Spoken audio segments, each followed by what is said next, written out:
दक्ष news, सामान्यांच्या हक्कासाठी नेहमी दक्ष।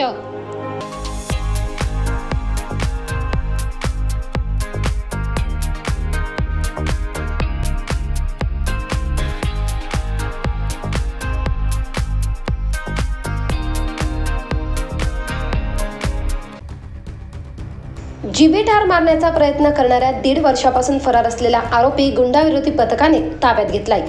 याबाबत पोलिसांनी दिलेल्या माहितीनुसार गुंडाविरोधी पथकाचे पोलीस अंमलदार प्रवीण चव्हाण आणि गणेश भागवत यांनी 2 दिवस नाशिक रोड रेल्वे स्टेशन परिसर व देवळाली कॅम्प परिसरात संशयित आरोपीची माहिती काढून शोध घेतला असता संजय जाधव नावाचा व्यक्ती मिळाला। सदर इसमावर नाशिक रोड पोलीस ठाण्यात 307 प्रमाणे गुन्हा दाखल असलेला जीवे ठार मारण्याच्या प्रकरणातील आरोपी असल्याचे निष्पन्न झाले। याबाबत अधिक माहिती गुंडाविरोधी पथकाचे सहाय्यक पोलीस निरीक्षक ज्ञानेश्वर मोहिते यांनी दिली। माननीय पोलीस आयुक्त श्री संदीप कर्णिक सर यांच्या आदेशानुसार गुंडाविरोधी पथक हे नियमितपणे railway station, college, bus stand व पोलीस ठाणे हद्दीत गस्त करत असते। त्यानुसार दिनांक 11/6/2024 रोजी नाशिक रोड रेल्वे स्टेशन येथे गुंडाविरोधी पथकाचे अंमलदार गस्त करत असताना त्यांना माहिती मिळाली की संजय जाधव नामक रिक्षा चालक हा पोलिसांची गाडी पाहताच किंवा पोलीस दिसताच हा संशयितरित्या निघून जातो।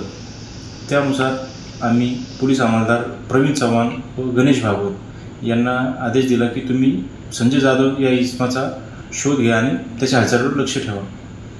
आज रोजी तो संजय जाधव इसम हा देवळाली कॅम्प परिसरात राहत असल्याची माहिती मिळाल्याने आम्ही तात्काळ सदरची माहिती DCP क्राईम श्री प्रशांत बच्चाव सर व ACP crime Shri Sandeep Mitke sir यांना देऊन त्यांच्या मार्गदर्शनाखाली संजय जाधव या इसमास देवळाली कॅम्प परिसरातून ताब्यात घेतली। त्यास कार्यालयामध्ये आणून विचारपूस करता त्याचे नाव सुशील गोरख रामभूल बेद वय 34 वर्ष असे समजून आले। सदरचा इसम हा नाव लपवून का फिरत होता, का वावरत होता, त्याचे ओरिजिनल नाव सुशील गोरख रामभूल बेद असताना तो संजय जाधव नावाने का फिरत होता याचा शोध घेतला असता आम्हाला नाशिक रोड पोलीस ठाणे गुन्हा रजिस्टर नंबर 25/2023 भादवी 307-504-506-34 मधील सुशील गोरख रामभूल बेद हा फरार असल्याचे समजून आल्याने आम्ही त्याच्याकडे विचारपूस करून त्यास अटक केली व नाशिक रोड पोलीस ठाणे ताब्यात दिली।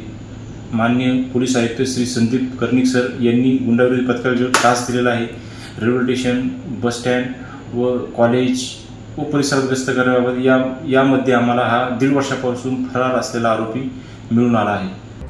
ही कारवाई पोलीस आयुक्त संदीप कर्णिक, पोलीस उपायुक्त प्रशांत बच्चाव, सहाय्यक पोलीस आयुक्त संदीप मिटके यांच्या मार्गदर्शनाखाली गुंडाविरोधी पथकाचे सहाय्यक पोलीस निरीक्षक ज्ञानेश्वर मोहिते, पोलीस अंमलदार मलंग गुंजाळ, DK पवार, विजय सूर्यवंशी, राजेश सावकार, सुनील आडके, प्रदीप ठाकरे, गणेश भागवत, प्रवीण चव्हाण, निवृत्ती माळी, अक्षय गांगुर्डे, गणेश नागरे, नितीन गौतम, सुवर्णा गायकवाड यांनी संयुक्तरित्या पार पाडली। करण सिंग बावरी, दक्ष न्यूज, नाशिक।